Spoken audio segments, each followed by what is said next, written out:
congratulations. Could you mind just summing up your thoughts on the game and what a big win that is for Australia? Well, first of all, it's just a sense of pride, I guess, seeing these players that could use all the excuses in the world not to perform today, playing the team that's the best form in the world right now, 30 games unbeaten. They play phenomenal football, England, and Euro champions. We had 10 injuries going into this game, and there could be a lot of excuses not to perform, but that's not what this team is about. So to be part of that type of identity and the heart that lives in this team, but then combining that heart with head, meaning the discipline of the tactical execution tonight, was brilliant. So that combination between head and heart is what makes me really proud. Yeah, you seem quite happy to maybe not press hard on them, but then counter-attack when you thought the ball. Was that always in your thinking, and can you talk us through why that was and why it worked so well? Well, as we always do, we scout the opposition, and I need to credit my analysis team and my assistants. They've done a phenomenal job identifying key areas in England game. They have a lot of weapons, and I mean a lot of weapons. They can play through you, they can play around you, they can play over you, and they have a lot of combination play, a lot of individual tools. And if you don't defend as a team, you get exposed, like we did a couple of times there in the middle of the second half. They can create, they can score in a lot of different ways. I think we had a very, very clear plan of what we needed to take away from England, and we did it enough times to win this game. It wasn't perfect, but it was close enough to win the game. Next question. Yeah, hi. This might seem like a really obvious question given obviously how good Sam Kerr is, but just sort of how important is she to obviously your World Cup hopes, and she showed that tonight against an England team. She did, and I think one thing is her individual qualities as a footballer, but what she gives as a person is even more valuable for this team. How she carries the team both in the locker room and on the pitch is amazing. But I also want to give credit to the players around her, how they play for her and with her. Because without a team performance against England, you can't win. But if you have a team that back up an individual player like Sam, Sam can also shine.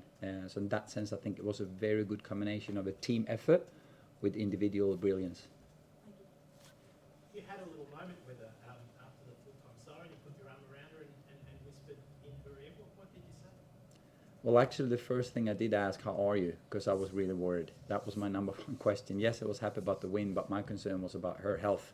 Considering the situation we have and considering the importance of her and consider how we manage her in this camp, as you know, she didn't play against Scotland. She's coming from a very, very tough period in clubland, and we wanted to look at the bigger picture to minimize the minutes for her, but I also know how much she wanted to play this game. So my first question was, how are you doing?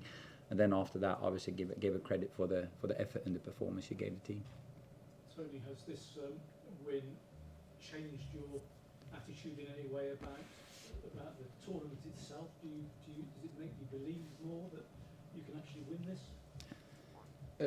This might sound a bit strange. It hasn't changed my mindset at all. This was part of a longer process. We started this more than 2 years ago. We had a very similar situation in April 21, one of my first camps, when we had a lot of players unavailable. We played Germany and Holland. We lost 5-0 and 5-2 with similar circumstances as we had in this April camp in terms of player availability. We have spent 2 years investing in depth in this roster. You see some players out here.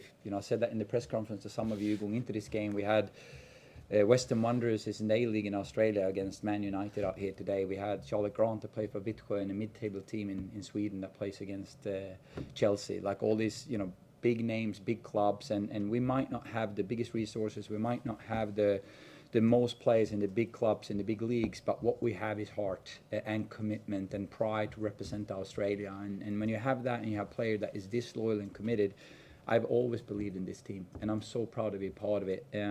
So in that sense, the internal belief have always been there, but I also think it's very important we don't get carried away now. We need to stay very, very humble, because I said that after the Scotland loss as well. Sometimes you're not as bad as people say you are when you lose, but you're not as good as people say you are when you win either. So we need to stay in that boring grey area and middle ground to stay grounded and humble here now. But we know that at any given day, we might not have the best team, but we can beat the best team. And that's what needed in a tournament. And you saw a lot of tournament football out there today. I don't want to go into details, but there was a lot of tactical things in that game that we had practice in terms of game management in tournament football. Because, you know what it takes when it comes to tournament. And a lot of those things were applied tonight. Final question to Amelia. Just on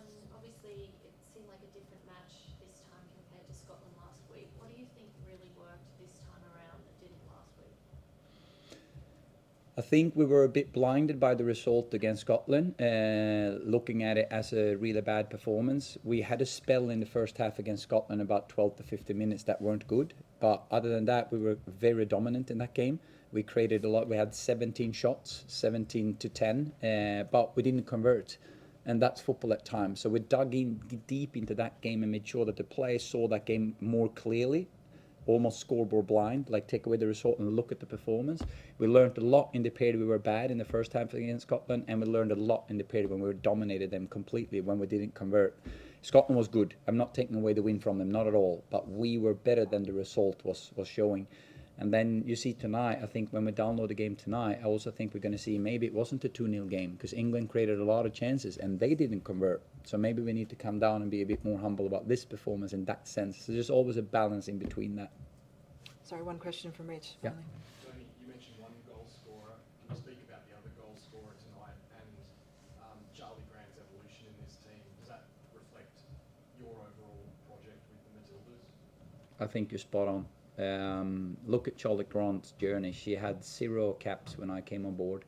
And I want to be very, very clear on this one, and I've said it from day one. The work that Australian football is doing with the players that we have is why we can perform this way. The development happens in the clubs, and we are there scouting every single game. We're even there watching training, and I'm so appreciative for what all the coaches and players and clubs are doing back home to develop our players. And then some of them have really flown, and then the big clubs over here in Europe are there, scouting and headhunting. And there's, like some coach said to me from some clubs that was friends of mine saying, hey, there's a lot of diamonds there, that we can, rough diamonds that we can get into the big clubs. And I think tonight some of those players are going to probably approached from some of the bigger clubs. And I think Charlie just proved from day one, when she struggled a bit at international football, which is natural because the tempo is much higher than they used to, but with the right mindset. And this is a long answer, but she really represents a lot of the things and the grit in this team. She was put in the stands when she plays in Rosengård for the club in Sweden, not even in the game roster, and then loaned out to Vittsjö.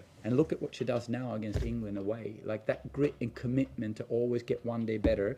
I'm so happy for her, and she represents a lot for what this team stands for.